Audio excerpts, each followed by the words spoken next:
जय हिंद। एक वीडियो में हम आपको बोले थे कि लोगों को अपनी पत्नी का दिमाग और जीएसटी समझ में नहीं आता है। इस वीडियो में दोनों समझा देंगे। साथ ही जीएसटी क्या होता है, जीएसटी के कितने टाइप होते हैं और जीएसटी इन क्या होता है और जीएसटी एन क्या होता है, इनपुट जीएसटी क्या है, आउटपुट जीएसटी क्या है, 4 टाइप की जो सीजीएसटी, एसजीएसटी, आईटीजीएसटी, यूटीजीएसटी, ये सब क्या है, जीएसटी के स्लैब कितने होते हैं, जीएसटी की बिलिंग कैसी होती है, A to Z आपको इसमें मिल जाएगा। इसके बाद आपको जीएसटी से कोई प्रॉब्लम नहीं रहेगी।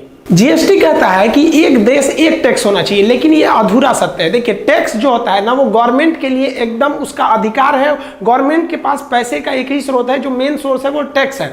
और टैक्स दो तरह से होता है, एक डायरेक्ट टैक्स जो आदमी से ले लिया जाता है, व्यक्ति से, और एक इनडायरेक्ट टैक्स होता है जो किसी चीज के खरीद बिक्री पर लगता है।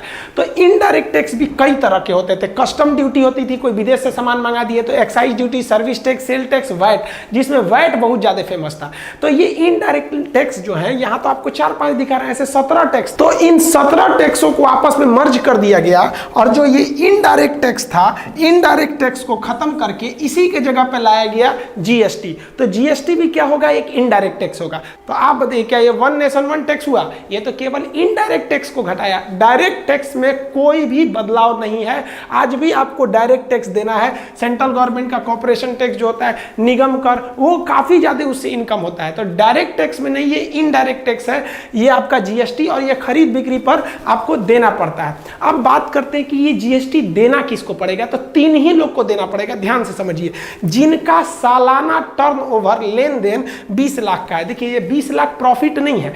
मान लीजिए कि हमने कभी 20 लाख का माल मंगाए और 20 लाख के सामान को बेचे और हमको 21 लाख हुआ, तब तो हमारा तो लेन देन ही वाला ही 20 लाख हो गया। अब आपको कितना प्रॉफिट हो रहा है इससे मतलब नहीं है।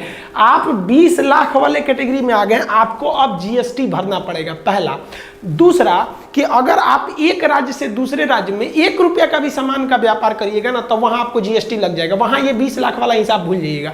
उसके बाद एक और चीज होता है, ऑनलाइन। अगर आप ई कॉमर्स करते हैं ऑनलाइन, चाहे वो 10 रुपए का भी होगा तो आपको जीएसटी लगेगा। जोमेटो को देखिएगा, 50 रुपए का भी सामान मंगाएंगे तो उसमें जीएसटी लगेगा। ये 20 लाख का जो रेशियो है, ये पहाड़ी क्षेत्र जैसे अरुणाचल प्रदेश वगैरह, वहां 20 लाख के बिजनेस का मतलब बहुत बड़ा दुकान हो जाएगा। तो वहां पहाड़ी एरिया में जनसंख्या कम होती है, तो वहां पर कुछ पहाड़ी वाला एरिया, वहां ये इसकी कैटेगरी 10 लाख ही रखी गई है। तो वो स्पेशल केस है, जनरल नहीं है। ये 3 लोग को आपको जीएसटी लेना पड़ेगा। अब किसी की छोटी दुकान है, होटल वगैरह है, 20 लाख चलता नहीं है, तो वो क्या लिए जीएसटी लेगा। जीएसटी पर इतना बवाल क्यों हो गया था? क्योंकि जीएसटी की टोटल 4 टाइप है और लोगों को लग गया कि हमको चारों का चारों टाइप देना है। गलत है, आपको केवल 2 टाइप का जीएसटी देखना है। देखिए, जीएसटी जो है ना, सीजीएसटी, एसजीएसटी, यूटीजीएसटी और आईजीएसटी। अब इसका सीजीएसटी का मतलब क्या होता है, सेंट्रल जीएसटी। एस का मतलब क्या होता है, स्टेट गवर्नमेंट ले जाएगी। यूटी का मतलब होता है केंद्र शासित, यूनियन टेरिटरी का जीएसटी है। उनको भी तो भैया दिल्ली गवर्नमेंट को पैसा कहां से आता है, स्टेट तो है नहीं दिल्ली, दिल्ली क्या यूटी, तो यूटी जीएसटी से उनका पैसा आता है। और इंटीग्रेटेड जीएसटी यानी आईजीएसटी, मतलब एक राज्य से दूसरे राज्य में ले जाएंगे। तब एक एक करके समझिए। मान लिया कि आप सेम स्टेट में कोई बिजनेस कर रहे हैं, जैसे मान लिया कि आप बिहार में हैं, तो बिहार में ही आपका लेन देन है, तो आप सेम स्टेट में आएंगे ना, तो आपको कोई 2 ही टैक्स देना पड़ेगा। एक सीजीएसटी देना पड़ेगा हर हाल में और एक एसजीएसटी देना पड़ेगा। मान लिया कि कोई सामान है जिस पर 18% टैक्स है, तो लोगों को टेंशन क्या लगा था कि सोचो 18% टैक्स है, सेंट्रल जीएसटी यानी सीजीएसटी 18%, एसजीएसटी 18%, फिर यूटी 18%, इंटीग्रेटेड 18 करके पगला गए लोग। भाई साहब बचेगा क्या मेरा? गलत है भाई साहब, आपको कोई 2 ही देना है। कौन देना है? सीजीएसटी, ये सेंट्रल गवर्नमेंट ले जाएगी, क्योंकि सेंट्रल का हिस्सा, भाई सेंट्रल का हिस्सा तो पूरा हिंदुस्तान ही है, वो सेंट्रल के अधीन आएगा। आप चाहे बिहार में रहिए चाहे केरला में रहिए, तो सीजीएसटी ले जाएगा। अब बचेगा स्टेट, तो आप किस स्टेट में, अभी हमने बोला एग्जांपल में बिहार, तो बिहार ले जाएगी। अब बात, लोग कहां कंफ्यूज हो गए कि 18% सेंट्रल गवर्नमेंट ले जाएगी, 18% बिहार गवर्नमेंट ले जाएगी, ससुरा हो जाएगा 36%। गलत बात है भाई, 18% टोटल जीएसटी है, जिसमें से 9% सेंट्रल जीएसटी लेगा और 9% स्टेट जीएसटी लेगा। तो लोगों को इतना भयंकर कंफ्यूजन था, लोगों ने तो 4 गुना सोच लिया था, इसलिए विरोध करने लगे। जैसे यहां पर एक बिल है, अब आप इस बिल में अगर आप ध्यान से देखिएगा तो यहां देखिए, आपको यहां स्पष्ट लिखा है कि जीएसटी 18% है। अब ये 18% आया है 25 रुपया, लेकिन उसी को नीचे स्पष्ट लिख दिया है कि इसमें एसजीएसटी 9% है और सीजीएसटी 9%, यानी 9 जोड़कर 18 होता है। ऐसा नहीं है कि 18% CGST भी और 18% SGST भी, तो अब तो 36% हो जाएगा। ये हर एक स्टेट में यही रूल लगता है। अब गुजरात में भी क्या होगा भैया, गुजरात का भी एरिया तो किसके अंडर में है, सेंट्रल गवर्नमेंट के है, तो CGST लेगा और गुजरात अपना SGST ले जाएगा। लेकिन वैसे राज्य जो यूनियन टेरिटरी है, केंद्र शासित, जैसे जम्मू कश्मीर, लद्दाख, पांडिचेरी, दिल्ली, तो दिल्ली क्या है, वो स्टेट है ही नहीं है। तो बस आपको कुछ नहीं करना है, स्टेट के जगह आपको यूनियन टेरिटरी लिख देना है। अब दिल्ली भी जो है वो तो सेंट्रल गवर्नमेंट के अंदर है ना जी, तो दिल्ली वाला में भी अगर आप दिल्ली में सामान बेच रहे हैं तो सेंट्रल गवर्नमेंट के अंडर में आएंगे, तो दिल्ली भी आपसे क्या लेगा, आपसे सेंट्रल गवर्नमेंट लेगी CGST, और दिल्ली SGST तो ले ही नहीं सकता क्योंकि वो स्टेट तो है ही नहीं है। दिल्ली जो है वो यूनियन टेरिटरी है, तो केवल यहां शब्द का फेर है। दिल्ली कहेगा कि भैया हमारा UTGST दो, तो जो UTGST है वो सेम टू सेम SGST है। अगर पूरा कंप्लीट स्टेट है तो SGST, केंद्र शासित है तो UTGST। ये स्टेट और UT क्यों होता है ये हम आपको पॉलिटी में पढ़ाएंगे। और यहां भी वही होगा कि अगर 18% टोटल GST है तो 9% CGST और 9% UTGST लेगा। अब बात कर लेते हैं कि अगर एक राज्य से दूसरे राज्य में सामान चला गया तब, तो उसे कहते हैं IGST, यानी इंटीग्रेटेड GST। इंटीग्रेटेड GST तभी लगेगा जब एक राज्य से दूसरे राज्य में आपका सामान जाएगा तब, अदरवाइज नहीं लग सकता। अब यहां एक कंफ्यूजन सबसे बड़ा, जैसे कि मान लिया कि कोई सामान राजस्थान में बन रहा है और वो चला आया आपका बिकने के लिए उत्तर प्रदेश UP में चला आया, तो होता क्या है कि भाई राजस्थान भी तो सेंट्रल गवर्नमेंट के अंदर है और यूपी भी सेंट्रल गवर्नमेंट, यानी केंद्र देश के तो अंदर ही है, सेंट्रल गवर्नमेंट के अंदर, तो CGST लेने में तो कोई प्रॉब्लम नहीं।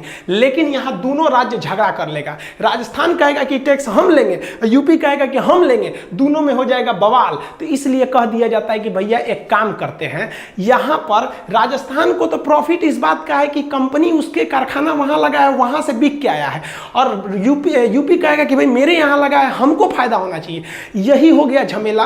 तब यहाँ लगा दिया जाता है, कहा जाता है कि ना भैया CGST भी नहीं लगेगा, SGST भी नहीं लगेगा, UT भी नहीं लगेगा, सीधे लगेगा integrated GST, IGST। Integrated GST actual में CGST और SGST का ही एक संयोग है। इसमें क्या करेगी सेंट्रल गवर्नमेंट, कहेगी कि भैया जो 18% GST ना सीधे तुम राजस्थान हमको दो। अब वो GST कौन लेके चल जाएगा, सेंट्रल गवर्नमेंट। सेंट्रल गवर्नमेंट उस 18% में से 9% अपना रख लेगा। उसके बाद देखेगा कि सामानवा बिका कहां पर है, मेन डेस्टिनेशन कहां है, यूपी, तो यूपी को 9% दे देगा। लो, राजस्थान सरकार मुंह देखेगी टुकुर टुकुर से, जरा हमको ना दिया। इसीलिए IGST को डेस्टिनेशन GST भी कहते हैं, क्योंकि ये वहीं लगता है जहां सामान का असली गंतव्य यानी डेस्टिनेशन है। इससे फायदा क्या हुआ, देखिए राजस्थान को फायदा यह हुआ कि वहां सामान बना था, उसे रोजगार मिल गया, और यूपी को फायदा यह हुआ कि सामान अल्टीमेट यहां बिकने आया था, इसलिए इसको टैक्स मिल गया। पहले यह व्यवस्था नहीं थी। अब हम आपसे एग्जांपल लेते हैं, कोई सामान दिल्ली में बना तो दिल्ली में जैसे बन के दिल्ली में बिकेगा तो एक तो ले जाएगा CGST, और दिल्ली चूंकि यूनियन टेरिटरी इसलिए दिल्ली में ही बिक गया तो वहां लग गया UTGST। लेकिन दिल्ली में बनकर, जैसे मेरा ये जो पैनल जो हम पढ़ा रहे हैं इसमें, इसका मैन्युफैक्चरिंग यूपी के नोएडा में हुआ, ठीक है। तो नोएडा में हुआ तो नोएडा तो यूपी में आ जाता है, तो नोएडा में जैसे हुआ तो नोएडा में होने की वजह से वहां लगेगा CGST, सेंट्रल गवर्नमेंट। लेकिन हम इसको यूपी से उठा के बिहार के पटना लेते हैं, ले भाई, तो अब जैसे पटना ले गए तब क्या हो जाएगा, IGST, इंटीग्रेटेड GST। इसमें क्या होता है कि इस पर जो टैक्स लगा था उसका सेंट्रल गवर्नमेंट लेगा, और चूंकि ये आया है बिहार में तो कौन ले गया, बिहार सरकार टैक्स ले जाएगी। तो IGST उसी को दिया जाता है जिस राज्य में वो सामान जा रहा है। इससे बहुत ज्यादा फायदा होते हैं। दो फायदा पहले ध्यान से समझिए। पहला कि जिस राज्य के लोग उपभोग कर रहे हैं, जो कंज्यूम कर रहे हैं, उसी राज्य को टैक्स दिया जा रहा है, पहला फायदा। दूसरा फायदा यह है कि अब पूरे कंट्री में एक जैसा टैक्स लगेगा। आप पहले पुराना तरीका समझिए क्या होता था। पहले कोई सामान अगर राजस्थान में बनी है कोई भी चीज, तो उस पर सेंट्रल गवर्नमेंट एक्साइज ड्यूटी लेती थी, एक्साइज ड्यूटी। अभी वही जगह ले लिया है CGST। अब हर राज्य जो थे अपने अपने मर्जी से टैक्स लेते थे। यूपी लेता था 12% से सर्विस टैक्स, तो बिहार लेता था 14%। अब आप बताइए, किसी सामान पर अगर यूपी में 12% टैक्स है तो वही सामान पर अगर बिहार में 14% है तो बिहार में सामान सामान महंगे हो जाएंगे। इसलिए बिहार के लोग वैसे जिला जो यूपी से सटा रहता था वो सामान खरीदने यूपी चले आते थे। पेट्रोल भरवाने आज भी यूपी चले आते हैं लोग, थोड़ा सा सस्ता पड़ जाता है क्योंकि पेट्रोल जीएसटी के बाहर है, वो अभी हम समझाएंगे।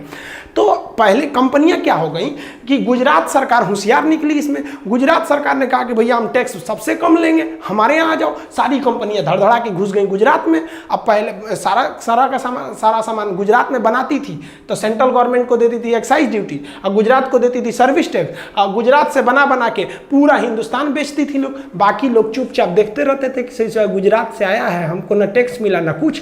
अब फायदा जीएसटी से होगा कि भैया तुम गुजरात में बनाओ, अब गुजरात में बनाओगे तो गुजरात सरकार का वो तो वहां ले जाएगी, पहला सीजीएसटी ले जाएगा। और जैसे आप बेचिएगा दूसरे स्टेट में, मान लीजिए गुजरात में बेच दीजिए तो गुजरात सरकार तो एसजीएसटी ले लिया।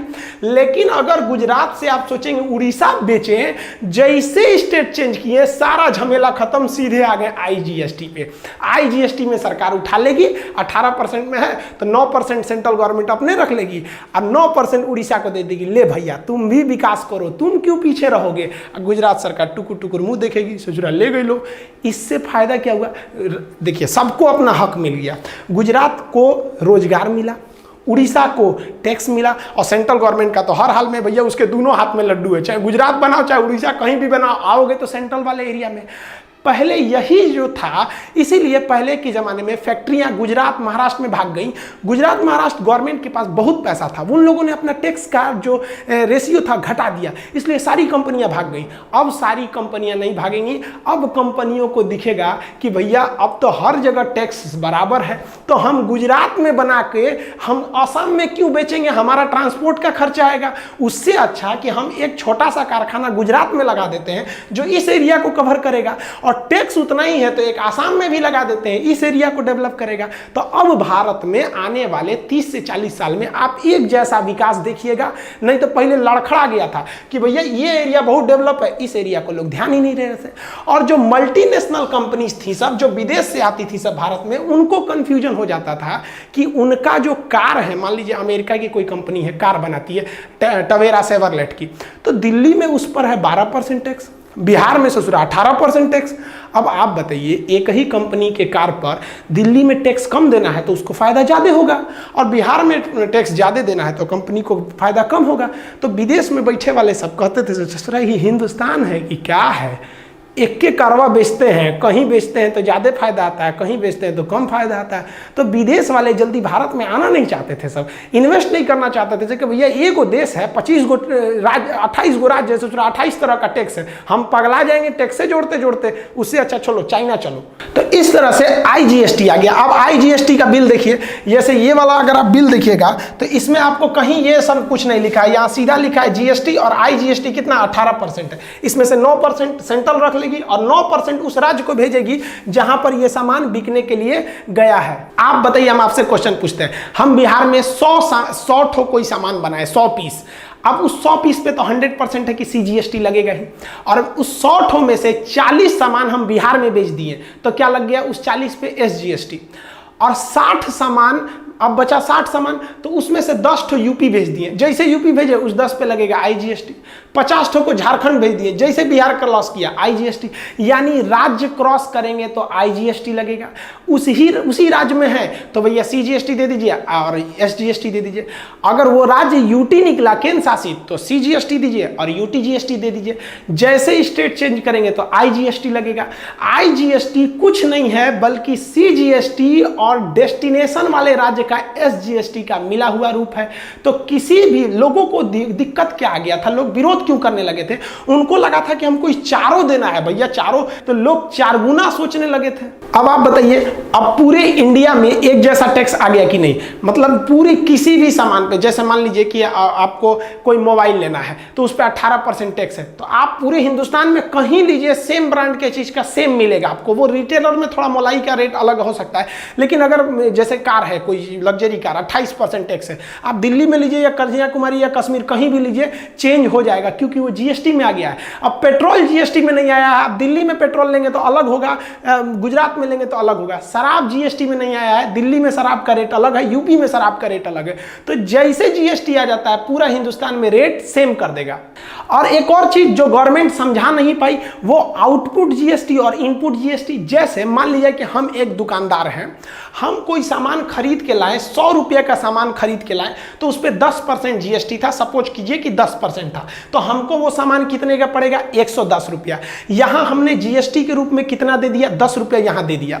अब उसी सामान को हम दूसरे को बेचेंगे तो हमको इसमें प्रॉफिट भी जोड़ना है, तो हम सोचेंगे यार हमको तो खुद 110 का पड़ा है, एक काम करते हैं इसको हम बेच देते हैं 150 रुपये में। जैसे 150 रुपये में बेचेंगे, जो खरीदेगा हमसे वो फिर हमको जीएसटी देगा इस पे 10%। तो 150 पे 10% जीएसटी जोड़ देंगे तो हमको मिल गया 165 रुपये। अब आप बताइए 10 रुपये हम यहाँ जीएसटी दिए ही हैं अपने जेब से, और वो बंदा जो हमसे खरीदा है वो भी 10% यानी 15 रुपये यहाँ जीएसटी दे दिया। 150 का तो जीएसटी 15 रुपये ना पड़ेगा, 10% यहाँ दे दिया। तो क्या करें हम, ये 15 रुपये भी गवर्नमेंट को दे दें और जो हम खुद खर्चा किए थे वो भी दे दें? नहीं है। देखिए ये हमने अपना जीएसटी लगाया है, ये आउटपुट में जीएसटी है। तो अब जो हम यहाँ जीएसटी देंगे वो ये है कि 15 रुपया में से हम अपना घटा लें 10 रुपया, तो कितना, 5 रुपया। ये जो ग्राहक हमसे खरीदा है वो जीएसटी के रूप में हमको दिया है 15 रुपया, लेकिन इसी सामान पर हमने जीएसटी पहले से 10 रुपया भर चुके हैं इनपुट के रूप में। तो अतः अब हम कितना देंगे, यहां वाले सेल पर 5 रुपया, यानी टोटल जीएसटी कितना देना पड़ गया। जब हम खरीदे तो 10 रुपया और यहां पे से हम वो 10 रुपया को घटा लेंगे 5 रुपया यहां, यानी टोटल हमको कितना देना पड़ गया भैया, 15 रुपया ही देना पड़ गया। तो लोगों को लगता था, विरोध इसलिए करते थे कि सेम सामान वहां पे यहां भी 10 रुपया देंगे और सेम सामान पे यहां भी 15 रुपया देंगे। तो जो वो सोच रहे थे लोग, उस हिसाब से तो 25 रुपया जीएसटी लग जाएगा, बहुत महंगा पड़ जाएगा। और अभी जबकि गवर्नमेंट जो नियम लगाई थी वो बेहतरीन नियम था कि जो आप दे दिए उसको मत जोड़िए, जैसे जैसे आप जितना स्टेप पे बेचिएगा जो जीएसटी कलेक्ट करिएगा तो पिछला वाला घटा लीजिएगा वहां पर। तो यहां 15 रुपया कलेक्ट हुआ तो पिछला घटा दीजिए कितना, 10 रुपया। तो 10 तो ये ऑलरेडी आप दे चुके हैं गवर्नमेंट को। अब ये मान लीजिए कोई सामान खरीदे तुरंत थोड़ी बिक जाता है, 2-3 महीने बाद बिकता है। तो यहाँ जैसे खरीदे 10 रुपया बेच दिए, दे दिए थे। अब 2 महीने बाद जब बेचे तो आपको कलेक्ट हुआ कितना रुपया, 15 रुपया। तो आप 10 वाला घटा लीजिए, बचा कितना, 5, ये भी 5 दे दीजिए। तो टोटल आपने कितना पेमेंट किया, 10 रुपया इनपुट के रूप में, आप 5 रुपया नेट जो अभी दे रहे हैं 15 रुपया। तो आप अपना प्रॉफिट सोचिए, आप 165 में बेचे जबकि आपकी खरीद थी 110, तो 165 में से 110 कर दिए, घटा दिए, तो आपको प्रॉफिट आया 55 रुपये। लेकिन ये नेट प्रॉफिट नहीं है, इसमें अभी आपको 15 रुपया टैक्सवा लौटाना है ये वाला। तो ये आपको रिटर्न करेंगे ना तो आपको 40 फायदा होगा। और अगर यहाँ रिटर्न नहीं किए तब तो ये जीएसटी का घोटाला कर दिए। तो जीएसटी रिटर्न करना जरूरी है। जीएसटी के रूप में जो टैक्स होता है वो हमारे ही पास रह जाता है। जब हम बेचते हैं तो वो ग्राहक हम ही को दे के चला जाता है, हमको गवर्नमेंट को रिटर्न करना पड़ता है। तो जिसे हम कहते हैं जीएसटी रिटर्न, शॉर्टकट में उसे कहते हैं जीएसटी आर। आर का मतलब यहाँ क्या हो जाएगा, रिटर्न से हो जाएगा।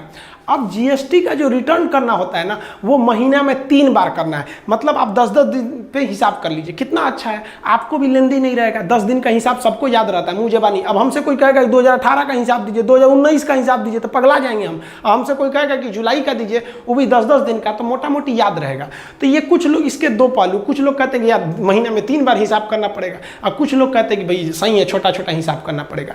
अब ये जो रिटर्न भरा जाता है वो 3 टाइम्स भरा जाता है मंथ में। एक कंपोजिशन स्कीम होता है, इसमें आपको उतना थोड़ा छूट मिलता है। ये सीए का काम है, जो आपका चार्टर्ड अकाउंटेंट है वो ये सोचता है कि जीएसटी R1 में करे, 2 में करे कि 2A में करे। ये आपका काम नहीं है।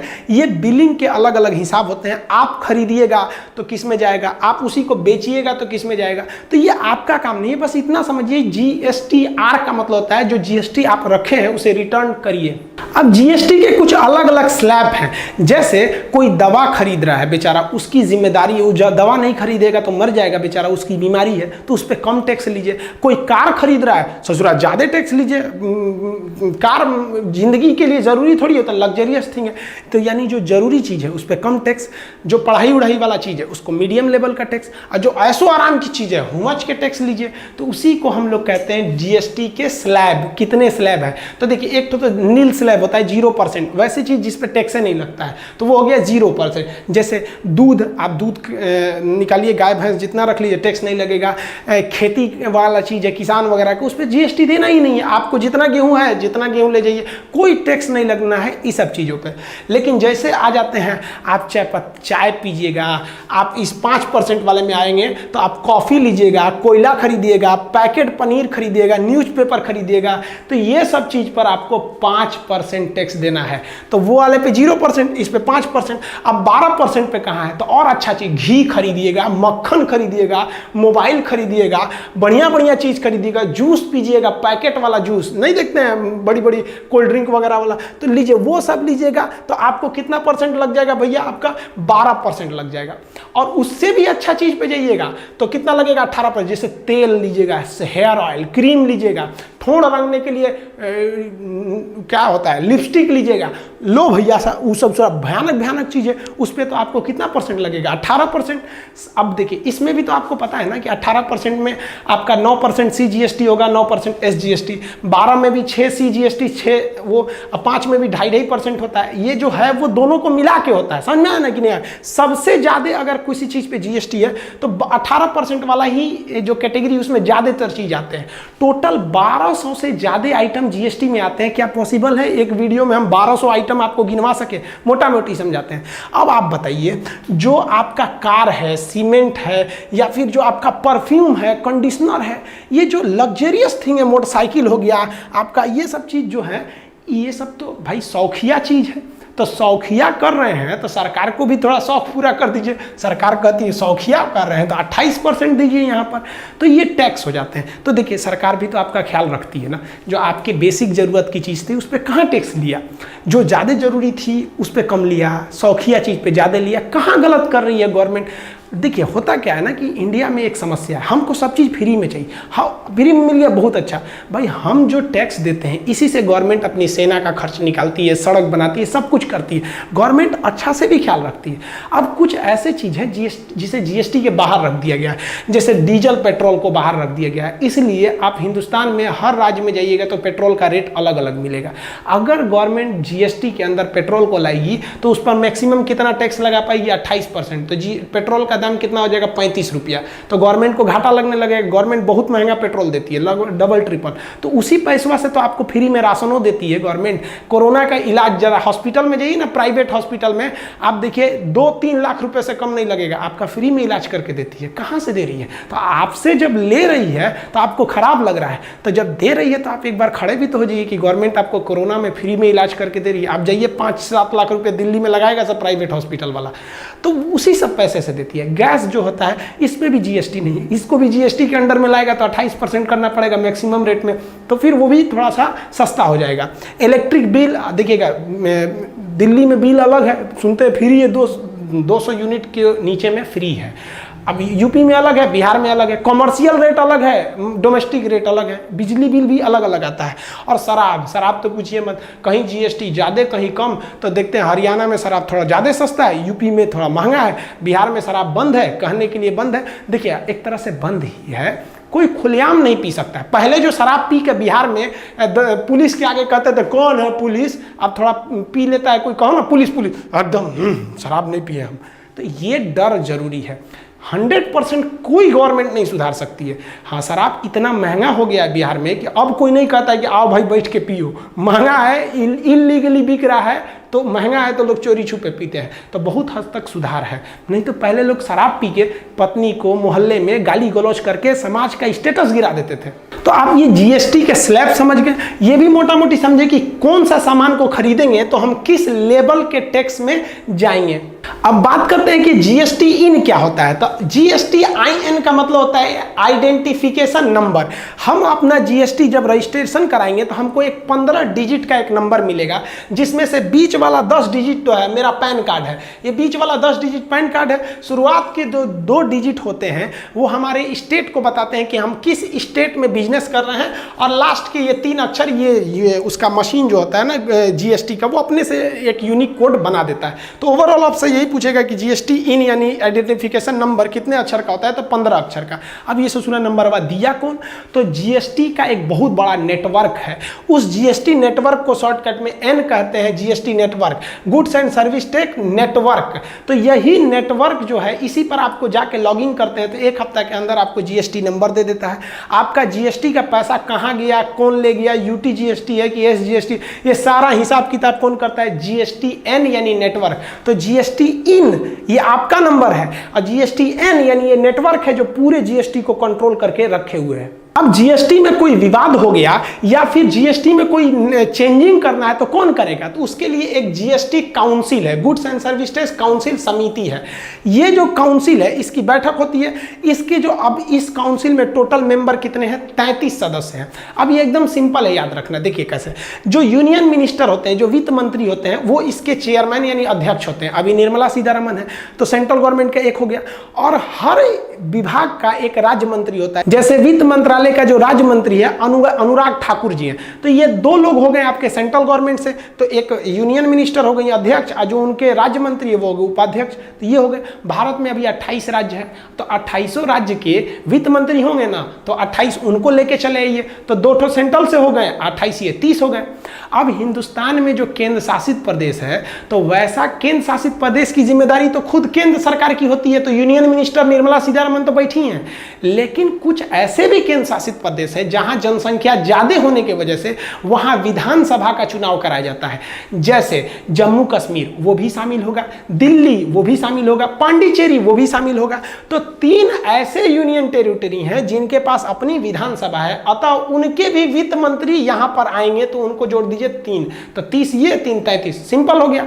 अब मान लिया कि लद्दाख में भी अगर कल को विधानसभा बन जाती है तो 34 सदस्य हो जाएंगे। लेकिन जिस केंद्र शासित प्रदेश में विधानसभा नहीं है तो उसकी टोटल जिम्मेदारी केंद्र सरकार की है, तभी तो कहा गया है केंद्र शासित प्रदेश, और केंद्र की वित्त मंत्री बैठे रहती है, वो उसकी बात सुनेंगी ही। तो यही डिसीजन लिया जाता है कि टैक्स के स्लैब को बढ़ाया जाए या घटाया जाए। कल को ये भी कह सकते हैं कि भैया शिक्षा को आप लोग ने 18% टैक्स में जोड़ दिया है, तो ऐसा भी कर सकती है। मान लीजिए निर्मला सीतारमण को लगेगा कि नहीं शिक्षा 18% है, ये कोई लग्जरियस थिंग थोड़ी, ये तो बहुत जरूरी चीज है, इसको 12% वाले में रख देते हैं, ताकि जी क्या हम लोग को अगर 18% टैक्स देना है, आपसे ऑनलाइन लेते हैं हम लोग, तो किसी भी चीज पे 18% टैक्स देंगे तो जेन्युइन है कि भैया चार्ज ज्यादा लग जाएगा, तो फी को ये भी घटा सकते हैं। तो कौन घटाएगा, तो जीएसटी काउंसिल में घटाया जा सकता है इसे।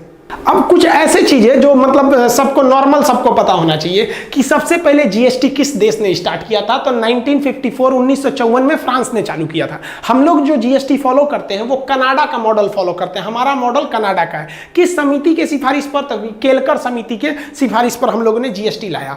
ये जो जीएसटी है इसमें 17 प्रकार के इनडायरेक्ट टैक्सों को शामिल कर लिया गया है जीएसटी में। अगर कोई व्यक्ति जीएसटी का रिटर्न फाइल नहीं करता है, जो हर महीने 3 तो फाइल करना है, तो उसको अगर चोरी कर लिया जीएसटी तो 5 साल का उस पर जेल है। राष्ट्रपति ने इसे साइन कब किया था, तो 8 सितंबर 2016 को। तो 8 सितंबर 2016 को राष्ट्रपति ने इसे साइन कर दिया।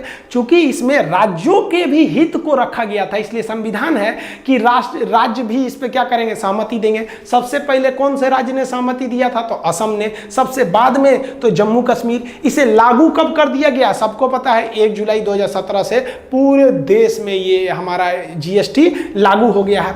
जो जीएसटी में मेन संशोधन करना था वो आईजीएसटी को लेना था, क्योंकि एक राज्य से दूसरे राज्य में कानून बनाना मुश्किल हो जाता है। तो कहेगा आईजीएसटी की चर्चा किस अनुच्छेद में है, तो याद रखिएगा 269A में है। और जो जीएसटी के हुए विवादों को सुलझाने के लिए एक जीएसटी काउंसिल बनाया गया है, और इस काउंसिल में आप हर राज्य से मंत्रियों को बुला के लाए हैं, तो संविधान में कहीं ना कहीं जोड़िएगा कि नहीं। तो जीएसटी का जो काउंसिल है वो 279A में है, यहाँ पर समझना गया आपका। तो ये 269A में आईजीएसटी है और 279 में जीएसटी काउंसिल है। काउंसिल थोड़ा बड़ा है इसलिए इसका अनुच्छेद भी बड़ा है, और ये थोड़ा सा छोटा है, नंबर के हिसाब से तो छोटा ही है।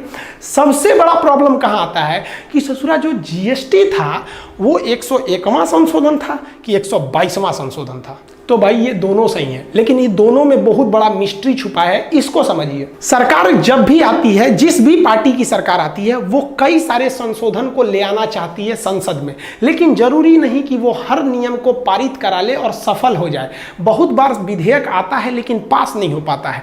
तो जो विधेयक पारित कराया जाता है, जिसे इंट्रोड्यूस किया जाता है संसद में, उसे कहते हैं बिल। जब उसे लोकसभा, राज्यसभा और राष्ट्रपति फाइनल कर देते हैं, तब वो बनता है, आपका अमेंडमेंट, संशोधन हो जाता है।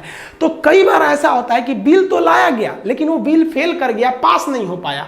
तो जो बिल होते हैं इसकी नंबरिंग अलग होती है, और जो पारित हुआ बिल है, जो पास हो गया, सक्सेस हो गया, उसकी नंबरिंग अलग होती है। जैसे कोई बिल को ले आने का हम प्रयास किए, वो 100वें नंबर पर था। जैसे पिछले 75 को सरकार गया है, नेहरू से लेकर आपके मोरारजी देसाई से लेकर अटल बिहारी वाजपेयी, मनमोहन सिंह, कितने लोगों ने किया, तो उसी तरह आज भी चलते हैं। तो मान लिया कि वो 100वां बिल था और यह बिल पारित हो गया, तो पारित होने के बाद वो संशोधन कौन सा हो गया? 100वां संशोधन हो गया। मान लिया कि गवर्नमेंट ने अगला एक और बिल लाएगी, तो उसका नंबर 100 थोड़ी रहेगा, 101 रहेगा, लेकिन ये वाला फेल कर गया, तो संशोधन हुआ नहीं। तो अगला कोई दूसरा विधेयक लाई गवर्नमेंट, कि ये कोई दूसरा विधेयक लेके आते हैं खेलकूद से संबंधित, वो भी पारित नहीं हो पाया, तो इसका नंबरिंग चलते रहेगा, भले पारित हो या ना हो, नंबरिंग चलेगा। पारित नहीं हो पाया इसलिए संशोधन नहीं हुआ। अब मान लीजिए गवर्नमेंट ने कोई और नियम लगाया कि विदेश से व्यापार करने पे हम कोई नियम लगाते हैं, तो फिर उसका भी सीरियल नहीं आएगा, वो 103 हो जाएगा।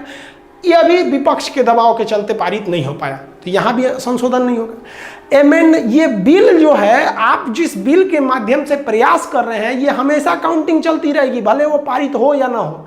अब पारित हुए वाले का भी काउंटिंग अलग हो जाएगा, तो यहाँ हो गया।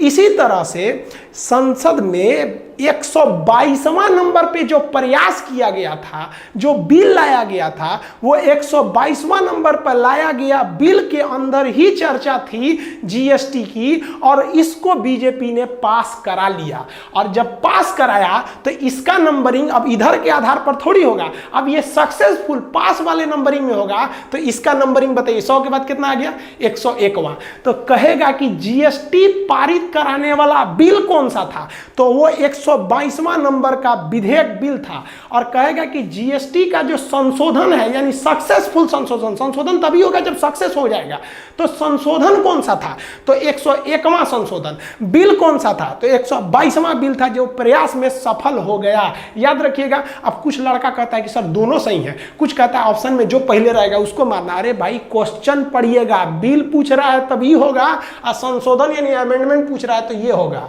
तो आप जीएसटी के टोटल टाइप समझ गए, जीएसटी का नंबर वगैरह, बिल कैसा दिखता है, कितने स्लैब होते हैं, जीएसटी एन क्या है, इन क्या है, ये जीएसटी समझ गए। जीएसटी तो समझ गए। अब रही बात पत्नी का दिमाग। भाई ये बहुत बड़ी चीज़ है।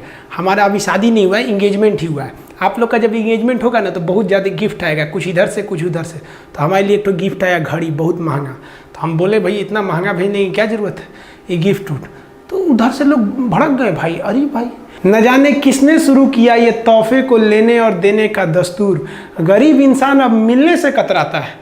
यार ये क्या मतलब बनता है इतना? ये कोई बहुत बड़ा चीज़ नहीं है कि देखिए, हम लोग जो हैं, समझना चाहिए हम लोग को भी कि हम ये जो बड़े बड़े शादी ब्याह में खर्च कर रहे हैं या बड़े बड़े गिफ्ट दे रहे हैं, ये दर पर्दा हम इस हिंदुस्तान के लिए एक बहुत ही बड़ी दीवार खड़ी कर रहे हैं, एक अमीर और एक गरीब की। देखिए इससे क्या होगा कि अगर हम लोग बड़े बड़े गिफ्ट देंगे उन अपने में, तो ये गरीब इंसान कहाँ से दे पाएगा? तो उसे अपना रिश्ता थोड़ा कमज़ोर लगने लगेगा। इसमें उसकी क्या गलती है? तो ये सब सोच नहीं रहनी चाहिए। आप इतना ही बस समझा दिए तो भाई झगड़ा हो गया हम लोग में। अब हम क्या करेंगे भाई, हम पुराने ख्याल वाले लोग। अब हर कोई दीवाना है बनावटी उसूलों का, हम ये सादगी लेकर कहाँ जाए? भैया हम लोग को पसीना उसीना भी होता है, तो हम बिहार वाले लोग हैं भाई, गमछा उमछा से पोंछ लेते हैं। नौटंकी करने नहीं जाते हैं कि भाई कूलर लगाओ, एसी लगाओ यहाँ पे। अब उन लोग को कौन समझाए? भाई पत्नी को समझाने में उतना ही मेहनत है जितना दादी जी को आईफोन सिखाने में है। देखिए वैसे भी हम कहना चाहेंगे सबसे कि बहुत ही फैशनेबल ज़िंदगी जीने से बहुत कुछ नहीं मिल जाता है। आप जो एक दूसरे को गिफ्ट देते भैया, उससे अच्छा आप किसी की मदद कर सकते हैं। सोचते हैं कितना पसीना बहाते हैं ये मज़दूर लोग। और सबसे तकलीफ़ क्या लगता है कि जो ये मज़दूर बोरी को उठा लेता है ना, लेकिन इसकी औकात नहीं कि इतना बोरी खरीद सके। और जिसकी औकात होती है कि वो इस बोरी भरे अनाज को खरीद सके ना, उसमें इतनी हिम्मत नहीं होती कि जो इसे उठा सके। खैर ये सब अलग बातें हैं। आई होप आप जीएसटी समझ गए होंगे। मिलेंगे नेक्स्ट वीडियो में, तब तक के लिए जय हिंद।